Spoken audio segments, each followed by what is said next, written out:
气象局发布古超海警，暴风圈进入巴士海峡。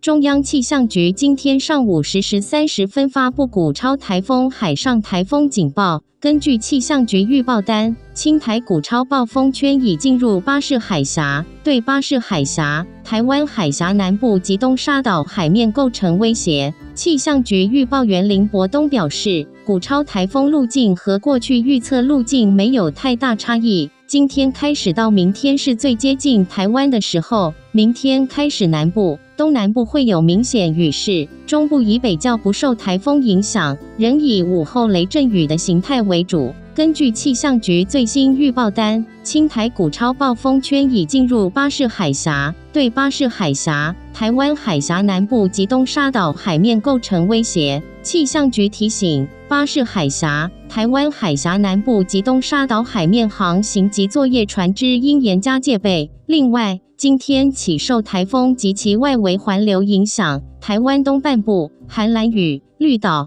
恒春半岛及西南部沿海地区将有长浪发生。